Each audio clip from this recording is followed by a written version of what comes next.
വ്യത്യസ്തമായ രുചിയിൽ ഇന്നൊരു മത്തിക്കറി ആട്ടോ ഉണ്ടാക്കുന്നത്. എപ്പോഴും നമ്മൾ ഒരുപോലെയൊക്കെ കറി ഉണ്ടാക്കി മടുക്കുമ്പോൾ ഇതുപോലെ നല്ല ടേസ്റ്റ് ആയിട്ടും തയ്യാറാക്കി നോക്ക്. നല്ലൊരു റെസിപ്പി ആട്ടോ ഇത്. നമുക്കിത് ചോറിൻ്റെ കൂടെയും അതുപോലെ അപ്പത്തിൻ്റെ കൂടെയും പുട്ടിൻ്റെ കൂടെയൊക്കെ നല്ല കിടിലൻ കോമ്പിനേഷനാണ്. ഇതുപോലൊരു കറി ഉണ്ടെങ്കിൽ നമുക്ക് ചോറിൻ്റെ കൂടെ വേറൊന്നും കഴിക്കാൻ വേണ്ട, അത്രയ്ക്കും രുചിയാട്ടോ. അപ്പോൾ ഇതെങ്ങനെയാണ് തയ്യാറാക്കി എടുക്കുന്നതെന്ന് നമുക്ക് നോക്കാം. അതുപോലെ തന്നെ തേങ്ങയൊന്നും അരക്കുന്നില്ല, അതുപോലെ നമ്മൾ തേങ്ങാപ്പാലൊന്നും ചേർക്കുന്നില്ല.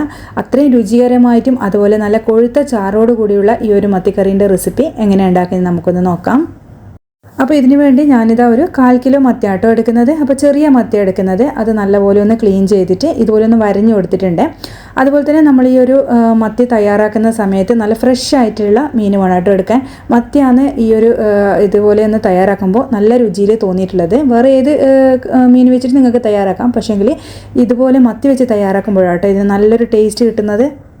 അപ്പോൾ നമ്മളിനി മീനിലേക്ക് ആവശ്യത്തിനുള്ള മഞ്ഞൾപ്പൊടിയും അതുപോലെ മുളക് പൊടിയും പിന്നെ ഉപ്പും ചേർത്ത് കൊടുക്കുന്നുണ്ട്. ഈ ഒരു സമയത്ത് അതൊന്ന് മാരിനേറ്റ് ചെയ്തെടുക്കാൻ മാത്രം കുറച്ച് ചേർക്കുന്നുള്ളൂ കേട്ടോ. പിന്നെ ആവശ്യമുണ്ടെങ്കിൽ നമുക്കിതൊന്ന് ചേർക്കാം. പിന്നെ അതുപോലെ തന്നെ ഇത് നല്ലപോലെ ഒന്ന് മിക്സ് ചെയ്തിട്ട് നമുക്കൊന്ന് സൈഡിലേക്ക് മാറ്റി വെക്കാം. ഇനി നമുക്ക് ഒരു ചട്ടിയിലേക്ക് 1 ടേബിൾ സ്പൂൺ കുരുമുളക് ചേർത്ത് കൊടുക്കാം. ഒന്ന് കഴുകിയിട്ടാണ് ചേർത്ത് കൊടുക്കുന്നത്. അതുപോലെ തന്നെ ഒരു 5-6 വെളുത്തുള്ളിയും പിന്നെ ഒരു കഷ്ണം തക്കാളിയും ചെറുതായി അരിഞ്ഞതും ചേർത്ത് കൊടുക്കുന്നുണ്ട്. അതുപോലെ ഒരു ചെറിയ കഷ്ണം ഇഞ്ചി ചേർത്ത് കൊടുക്കുന്നുണ്ട്.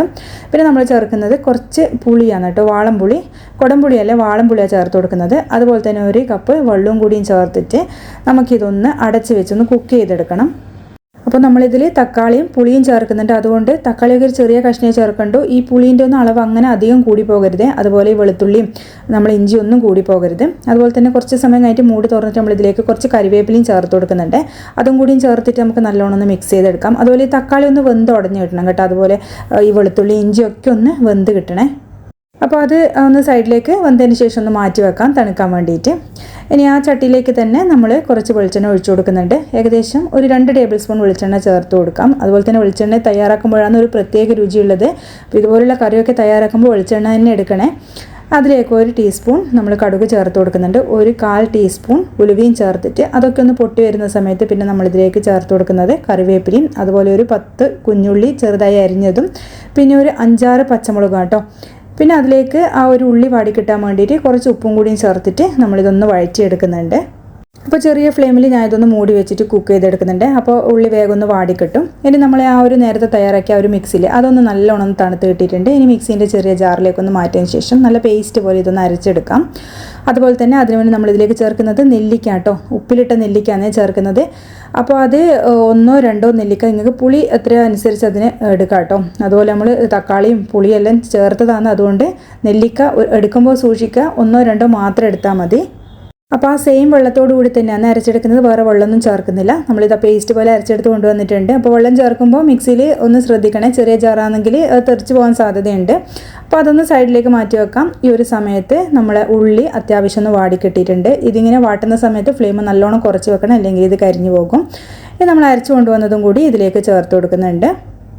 അത് നല്ലപോലെ ഒന്ന് മിക്സ് ചെയ്തതിന് ശേഷം നമുക്ക് മിക്സിയിൽ കുറച്ച് വെള്ളം ഒഴിച്ചിട്ട് അതും കൂടി കുറേശ്ശെ ഒന്ന് ഇതിലേക്ക് ചേർത്ത് കൊടുക്കാം. ഒരുപാടങ്ങ് ലൂസായിട്ടുള്ള ഒരു കറിയല്ല കേട്ടോ ഇത് തയ്യാറാക്കുന്നത്, അതുകൊണ്ട് വെള്ളം ചേർക്കുമ്പോൾ പ്രത്യേകിച്ചൊന്ന് ശ്രദ്ധിക്കുക. നമ്മളൊരു 1/4 കപ്പ് മുതൽ 1/2 കപ്പ് വരെ മാത്രമേ ഈ ഒരു സമയത്ത് ചേർക്കുന്നുള്ളൂ. അപ്പോൾ നല്ലപോലെ ഒന്ന് മിക്സ് ചെയ്യാം. അതിനുശേഷം നമുക്കിതിലേക്ക് ചേർക്കേണ്ടത് നേരത്തെ ഉപ്പും മുളകും പുരട്ടി വെച്ച മത്തി ഉണ്ടല്ലോ, അതാട്ടോ ചേർത്ത് കൊടുക്കുന്നത്. അപ്പോൾ അത് മുഴുവൻ ചേർക്കുന്നുണ്ട്. ഒരു 1/4 കിലോ എടുത്തത്, അത് മുഴുവൻ നമ്മളിതിലേക്ക് ചേർത്ത് കൊടുക്കുന്നുണ്ട്.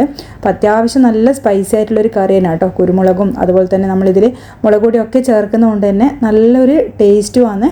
അപ്പോൾ കുറച്ച് സ്പൈസി ആയിട്ടുള്ള കറിയും കൂടിയാണ് കേട്ടോ. അപ്പോൾ ഇത് നമുക്ക് ഒന്ന് മിക്സ് ചെയ്തെടുക്കാം. അതുപോലെ തന്നെ ഈ ഒരു സമയത്ത് വേണമെങ്കിൽ സ്പൂൺ ഇട്ടിട്ട് നിങ്ങൾ ഇളക്കാൻ പാടില്ല കേട്ടോ. മത്തി ഒന്ന് വെന്ത് കഴിഞ്ഞാൽ പിന്നെ അതിലേക്ക് നമ്മൾ സ്പൂൺ ഇടരുത്, പിന്നെ അത് പൊടിഞ്ഞു പോകും. ഇനി നമുക്കിത് മൂടി വെച്ചൊന്ന് കുക്ക് ചെയ്യാം. അപ്പോൾ ഏകദേശം ഒരു 5 മിനിറ്റ് കഴിഞ്ഞിട്ട് ഒന്ന് നമുക്ക് നോക്കാം കേട്ടോ. ഇത് തിളയൊക്കെ വന്നിട്ടുണ്ട്. ഇനി നമ്മൾ ഇതിലേക്ക് സ്പൂൺ ഇടരുത്. സ്പൂൺ ഇട്ട് കഴിഞ്ഞാൽ നിങ്ങൾക്ക് എല്ലാവർക്കും അറിയുന്ന കാര്യം തന്നെയല്ലേ, മീനങ്ങ് പൊടിഞ്ഞു പോകും. അപ്പോൾ അതുകൊണ്ട് നമ്മൾ ഈ ചട്ടി ഒന്ന് ചുറ്റിച്ച് കൊടുക്കാനേ പാടുള്ളൂ. അപ്പോൾ ഇടയ്ക്കിടെ ഒന്ന് ചട്ടി ഒന്ന് ചുറ്റിച്ചെടുത്താൽ മാത്രം മതി. അപ്പോൾ നമുക്കിനി മത്തി ഒന്ന് നന്നായിട്ട് തന്നെ വേവിച്ചെടുക്കണം. ഏകദേശം ഒരു 10 മിനിറ്റ് ഞാൻ വേവിച്ചെടുക്കുന്നുണ്ട് കേട്ടോ. അപ്പോൾ ഓരോരുത്തരുടെ തൃപ്തിക്കനുസരിച്ചിട്ടാണല്ലോ വേവിച്ചെടുക്കുന്നത്. ഞാൻ ഏകദേശം ഒരു 10 മിനിറ്റ് ഇതൊന്ന് വേവിച്ചെടുക്കുന്നുണ്ട്. ഇനി ഒരു സമയത്ത് നമുക്കിതിൻ്റെ ഉപ്പും എരിവൊക്കെ നോക്കാം. കുറച്ച് ഉപ്പ് ആവശ്യമുള്ളതുകൊണ്ട് ഞാൻ ചേർത്ത് കൊടുക്കുന്നുണ്ട്. അതുപോലെ പിന്നെ നമ്മളിതിലേക്ക് ചേർക്കുന്നത് നമ്മുടെ മല്ലിപ്പൊടിയാണ് കേട്ടോ. മല്ലിപ്പൊടി ഒരുപാട് ചേർക്കേണ്ട ആവശ്യമൊന്നുമില്ല. അത് ചേർത്ത് കഴിഞ്ഞാൽ ഒരു പ്രത്യേക രുചിയാണ് കേട്ടോ. അതുകൊണ്ട് ഒരു 1/2 ടീസ്പൂൺ മാത്രം ചേർത്ത് കൊടുത്താൽ മതി. അതും കൂടിയും ചേർത്തിട്ട് നമുക്കിത് ഒന്ന് മിക്സ് ചെയ്തെടുക്കാം. അപ്പോൾ സ്പൂണ് വെച്ചിട്ട് ഞാൻ ആ ഒരു പൊടി മാത്രമേ ഒന്ന് മിക്സ് ചെയ്യുന്നുള്ളൂ കേട്ടോ. അത് നിങ്ങൾ പ്രത്യേകിച്ചൊന്ന് ശ്രദ്ധിക്കുക. മീൻ പൊടിഞ്ഞു പോകാൻ സാധ്യതയുള്ളതുകൊണ്ടാണ് സ്പൂൺ ഇടരുതെന്ന് പറയുന്നത്. അപ്പോൾ അതുകൊണ്ട് ആ പൊടി മാത്രം ഒന്ന് മിക്സ് ചെയ്തെടുത്താൽ മാത്രം മതി. പിന്നെ ലാസ്റ്റ് നമ്മൾ ഫ്ലെയിം ഓഫ് ചെയ്തതിന് ശേഷം കുറച്ചും കൂടി കറിവേപ്പില ഇതിൻ്റെ മേലേക്കൊന്ന് ഇട്ട് കൊടുക്കുന്നുണ്ട്. ഇനി വേണമെങ്കിൽ നിങ്ങൾക്ക് കുറച്ച് പച്ച വെളിച്ചെണ്ണയും കൂടി ഇതിൻ്റെ മേലേക്ക് അങ്ങ് ഒഴിച്ചു കൊടുക്കാം. അപ്പോൾ നല്ല സൂപ്പർ ടേസ്റ്റുള്ള മത്തിക്കറി ആട്ടോ ഇത്. കുറച്ചും കൂടി തണുക്കുമ്പോൾ ഒന്ന് നല്ലോണം വീണ്ടും കുറുകി കിട്ടും.